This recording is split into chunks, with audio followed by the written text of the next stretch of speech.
की एक aerospace company ने एक ऐसा ड्रोन बनाया है जिसे इमरजेंसी या जंग के समय इस्तेमाल किया जा सकता है। ये नहीं, इस ड्रोन का इस्तेमाल खेती से जुड़े काम के लिए भी किया जा सकता है।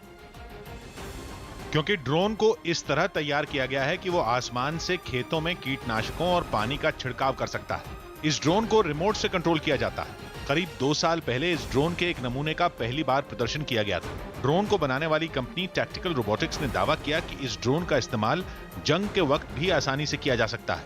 इसके लिए उसने कंप्यूटर से बनाया गया एक वीडियो शेयर किया जिसमें पहाड़ी इलाकों में ड्रोन उन जगहों पर उतरता दिखा जहां हेलीकॉप्टर या विमान नहीं उतर सकते। ये ड्रोन जमीन से सीधा ऊपर उठ सकता है और इसी तरह लैंड भी कर सकता है। भूकंप, आग और आतंकवादी हमलों के वक्त भी इस ड्रोन का इस्तेमाल किया जा सकता है। यही नहीं, इसमें 500 किलो तक का वजन ढोया जा सकता है और लोगों को भी एक जगह से दूसरी जगह पहुंचाया जा सकता है। केरल के मुख्यमंत्री पी विजयन प्रदेश में बाढ़ से सबसे ज्यादा प्रभावित वायनाड जिले के दौरे पर पहुंचे। भीषण बाढ़ की चपेट में आने से केरल में अब तक 91 लोगों की मौत हो चुकी है, जबकि हजारों लोग बेघर हो गए हैं। बाढ़ से प्रभावित इलाकों का मुख्यमंत्री पी विजयन ने हवाई दौरा भी किया, जिसके बाद सीएम बाढ़ पीड़ितों के लिए बनाए गए एक शिविर में पहुंचे और लोगों से उनकी परेशानी के बारे में जानकारी ली। केरला के चीफ मिनिस्टर पिनराई विजयन और रेवेन्यू मिनिस्टर चंद्रशेखर आज वायनाड, मालापुरम जिलों में हैं, वहां पर बहुत ज्यादा इफेक्ट हुए थे। प्रदेश के कई इलाकों में पानी भरने से हालात खराब हैं, जबकि कुछ इलाकों से जमीन खिसकने की भी खबर है। 2 मेजर लैंडस्लाइड्स हुए हैं। आज भी रेस्क्यू टीम वहां पर है। नीलंबूर में 40 लोगों को अभी तक कोई पता नहीं है। हालांकि बचाव दल की कई टीमें दिन रात लोगों की मदद में जुटी हुई हैं।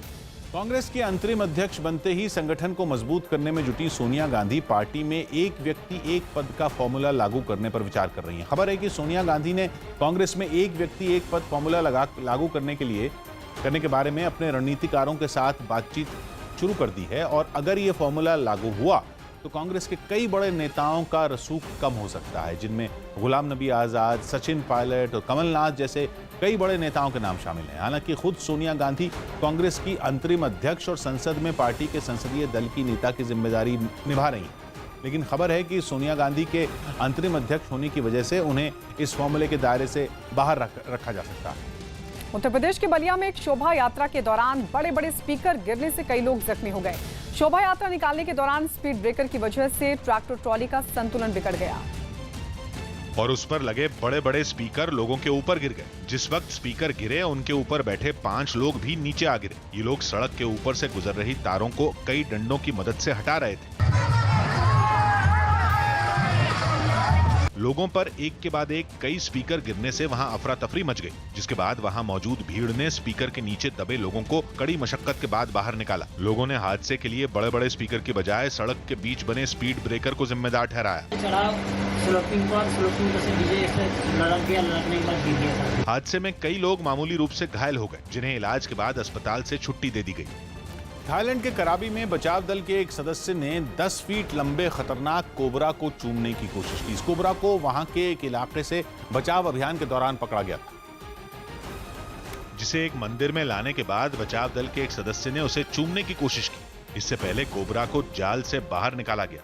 उस वक्त 10 फीट लंबा कोबरा बहुत डरावना लग रहा था। थोड़ी देर बाद कोबरा पकड़ने वाला एक आदमी उसके पास बैठा और उसने लगातार कोबरा से नजरें मिलाए रखी। धीरे धीरे वो कोबरा के मुंह के करीब गया और बिना नजर हटाए उसको चूम लिया। आदमी के चूमते ही कोबरा गुस्से से पीछे हट गया। हैरानी की बात यह रही कि कोबरा ने उसे काटा नहीं और ना ही उस पर हमला बोला। गुजरात के राजकोट में कांग्रेस पार्षदों ने नगर निगम की बैठक में जमकर हंगामा किया। बताया गया कि कांग्रेस पार्षद उनके इलाकों में साफ सफाई का काम नहीं होने से नाराज थे और उन्होंने मॉनसून सत्र की बैठक शुरू होते ही हंगामा करना शुरू कर दिया।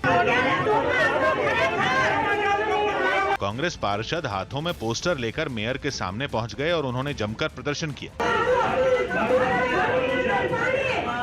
प्रदर्शन करने में महिला पार्षद भी पीछे नहीं रही और उन्होंने भी जमकर हंगामा किया। इस दौरान मेयर बीनाबेन ने उनको समझाने की कोशिश की, लेकिन कांग्रेस पार्षद नहीं माने और जमीन पर बैठकर धरना देने लगे। इस दौरान वहां धक्का मुक्की भी शुरू हो गई। हंगामा बढ़ने पर बीच बचाव के लिए पुलिस को आना पड़ा। पुलिस वालों ने हंगामा कर रहे कुछ कांग्रेस पार्षदों को खींचते हुए सदन से बाहर निकाल दिया, जिसके बाद सदन की कार्यवाही दोबारा शुरू की गई। ऑस्ट्रेलिया की कंपनी कुकाबुरा ने क्रिकेट की बॉल को स्मार्ट बॉल में बदलने की तकनीक इजाद करने का दावा किया। रिपोर्ट के मुताबिक ऑस्ट्रेलिया की कंपनी ने क्रिकेट की बॉल के अंदर एक चिप फिट करने की तकनीक ईजाद की। इस तकनीक से गेंदबाजी और बल्लेबाजी का रियल टाइम डेटा मिल सकेगा। यानी चिप लगी गेंद से जब बॉलिंग की जाएगी तो गेंदबाज के हाथ का एंगल, गेंद की रफ्तार, पिच पर टप्पा खाने के बाद की रफ्तार समेत सभी जानकारियां तुरंत मिल जाएंगी। रिपोर्ट के मुताबिक चिप लगी स्मार्ट बॉल को सबसे पहले ऑस्ट्रेलिया की बिग बैश लीग में इस्तेमाल किया जाएगा। अगर यह प्रयोग सफल रहा तो फिर अंतर्राष्ट्रीय मैचों में भी इसके इस्तेमाल की योजना बनाई जा सकती है। हालांकि अंतर्राष्ट्रीय मैचों में स्मार्ट बॉल के